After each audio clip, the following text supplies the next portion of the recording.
ನನ್ನನ್ನು ಕೆಣಕಬೇಡಿ ಎಂದು ಇಸ್ರೇಲ್ಗೆ Iran war. ಹಿಂದೆಂದೂ ಬಳಸದ ಅಸ್ತ್ರ ಉಪಯೋಗಿಸುತ್ತೇವೆ ಎಂದು ಎಚ್ಚರಿಕೆ.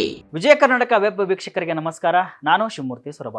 ಇಸ್ರೇಲ್ ಹಮಾಸ್ ಯುದ್ಧದ ತಣ್ಣಗಾಗುವ ಮುನ್ನವೇ ಮಧ್ಯಪ್ರಾಚ್ಯದಲ್ಲಿ ಮತ್ತೆ ಭೀಕರ ಯುದ್ಧದ ಛಾಯೆ ಆವರಿಸಿದೆ. ಕಳೆದ ಶನಿವಾರ ಇಸ್ರೇಲ್ ಮೇಲೆ ಕ್ಷಿಪಣಿ ಹಾಗೂ ಡ್ರೋನ್ಗಳ ಮೂಲಕ ದಾಳಿ ನಡೆಸಿದ್ದ ಇರಾನ್ ಇದೀಗ ಮತ್ತೊಂದು ಬೆದರಿಕೆ ಹಾಕಿದೆ. ಒಂದು ವೇಳೆ ಇಸ್ರೇಲ್ ನಮ್ಮ ವಿರುದ್ಧ ಪ್ರತಿದಾಳಿ ನಡೆಸಿದರೆ ಹಿಂದೆಂದೂ ಬಳಸದಂತಹ ಅಸ್ತ್ರವನ್ನೇ ಬಳಕೆ ಮಾಡುತ್ತೇವೆ ಎಂದು ಹೇಳಿದೆ. ಇರಾನ್ ಅದ್ಯಾವ ಅಸ್ತ್ರ ಬಳಸಬಹುದು ಅನ್ನೋ ಕುತೂಹಲ ಜೊತೆಗೆ ಭಯವೂ ಶುರುವಾಗಿದೆ.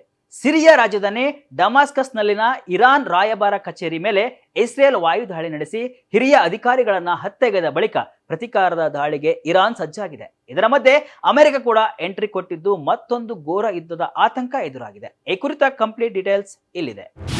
ಇಸ್ರೇಲ್ ಪ್ರತಿದಾಳಿ ಎದುರಿಸಲು ಸಿದ್ಧ ಎಂದ ಇರಾನ್. ಇಸ್ರೇಲ್ ದೇಶದ ಮೇಲೆ ಡ್ರೋನ್ ಹಾಗೂ ಖಂಡಾಂತರ ಕ್ಷಿಪಣಿಗಳ ಮೂಲಕ ಭಾರಿ ಪ್ರಮಾಣದ ದಾಳಿ ನಡೆಸಿ ವಿಶ್ವವನ್ನೇ ಬೆಚ್ಚಿ ಬೀಳಿಸಿದ ಇರಾನ್ ಇದೀಗ ಮತ್ತೊಂದು ಶಾಕಿಂಗ್ ಹೇಳಿಕೆ ನೀಡಿದೆ.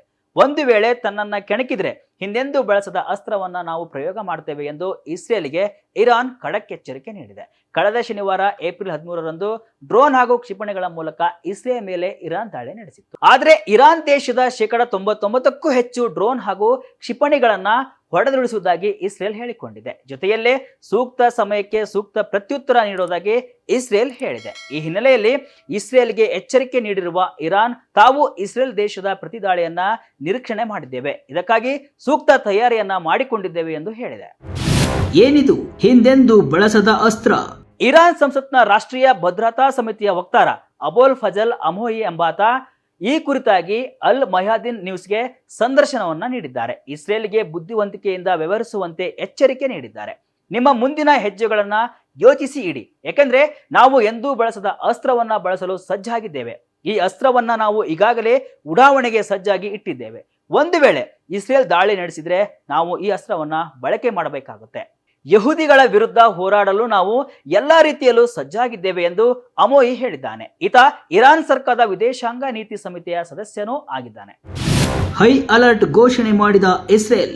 ಇರಾನ್ ಅಧ್ಯಕ್ಷ ಇಬ್ರಾಹಿಂ ರೈಸಿ ಹಾಗೂ ವಿದೇಶಾಂಗ ಸಚಿವ ಅಮೀರ್ ಅಬ್ದುಲ್ಲಾ ಹಿಯಾನ್ ಕೂಡ ಇದೇ ರೀತಿಯ ಅಭಿಪ್ರಾಯ ವ್ಯಕ್ತಪಡಿಸಿದ್ದಾರೆ. ಒಂದು ವೇಳೆ ಇಸ್ರೇಲ್ ದಾಳಿ ನಡೆಸಿದ್ರೆ ನಮ್ಮನ್ನ ನಾವು ರಕ್ಷಣೆ ಮಾಡಿಕೊಳ್ಳುವ ಅಧಿಕಾರ ನಮಗೆ ಇದೆ. ಜೊತೆಗೆ ನಾವು ಅತ್ಯಂತ ತೀಕ್ಷ್ಣವಾಗಿ ಪ್ರತಿಕ್ರಿಯೆ ನೀಡುತ್ತೇವೆ.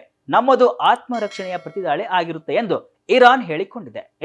ಇಸ್ರೇಲ್ ಮಾತ್ರ ಹೈ ಅಲರ್ಟ್ ಘೋಷಣೆ ಮಾಡಿದೆ. ತನ್ನ ಸರ್ಕಾರದ ವಾರ್ ಕ್ಯಾಬಿನೆಟ್ ಜೊತೆಗೆ ನಿರಂತರ ಚರ್ಚೆಯಲ್ಲಿರುವ ಇಸ್ರೇಲ್ ಪ್ರಧಾನಿ ಬೆಂಜಮಿನ್ ನೇತನ್ಯಾಹು ಇರಾನ್ ದಾಳಿಗೆ ಪ್ರತಿಕ್ರಿಯೆ ನೀಡುವ ಅಗತ್ಯತೆ ಮನವರಿಕೆ ಮಾಡಿಕೊಟ್ಟಿದ್ದಾರೆ ಎನ್ನಲಾಗಿದೆ.